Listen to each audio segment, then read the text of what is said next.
सांगलीत तरुणाचा निर्घुण खून, मृतदेह बॅरेलमध्ये कोंबून फेकण्यात आला विहिरीत। सांगलीमध्ये खून झालेल्या दलित महासंघाचे जिल्हाध्यक्ष उत्तम मोहिते यांचा एका साथीदाराचा निर्घुण खून करण्यात आल्याचे उघडकीस आले आहे। रोहित म्हैसाळे व 29 असे खून झालेल्या तरुणाचं नाव आहे। धक्कादायक बाब म्हणजे खून करून मृतदेह हा प्लास्टिकच्या बॅरेलमध्ये कोंबून एका पडक्या विहिरीत टाकून देण्यात आला होता।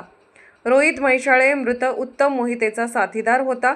या खून प्रकरणी विश्रामबाग पोलिसांनी दोघा अल्पवयीन बालकांना ताब्यात घेतलं असून एक जण फरार आहे। रोहितचं अपहरण करून त्याचा खून करण्यात आला आहे। मात्र खून हा नेमकं कोणत्या कारणातून झाला हे अद्याप स्पष्ट नसून अधिक तपास सुरू असल्याची माहिती पोलिसांनी दिली आहे। 26 फेब्रुवारी रोजी रोहित याचं अपहरण झालं होतं आणि त्याच्या मागे लागलेल्या संशयित आरोपींचे सीसीटीव्ही फुटेज देखील आता समोर आले आहेत। विश्रामबाग पोलीस ठाण्याकडील मिसिंग एक व्यक्ती नामे रोहित मुकेश म्हैसाळे हा दिनांक 26 तारखेला मिसिंग झालेला होता। सदरबाबत पोलीस ठाण्याकडे तपास चालू होता। त्या कालपासून आमची टीम दोन बालकांकडे तपास करत होती। त्या दोन बालकांनी सदर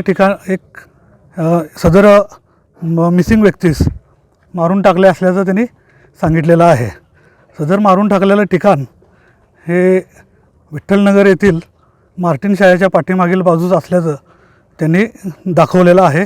सदर ठिकाणी आम्ही आल्यानंतर तिथं रेस्क्यू टीम बोलवली। त्यानंतर मारून टाकलेली विहीर जी आहे त्या विहिरीतून एक बॅरेल बाहेर काढण्यात आला आणि बॅरेलमधून मृतदेह बाहेर काढण्यात आला। तर त्या मृतदेहाची ओळख त्याचे मामा रोहित म्हैसाळेचे मामा यांनी तो मृतदेह ओळखलेला आहे। त्याबाबत विश्रामबाग पोलीस ठाण्यामध्ये खुनाचा गुन्हा दाखल करण्याची प्रक्रिया चालू असून अधिक तपास करीत आहोत।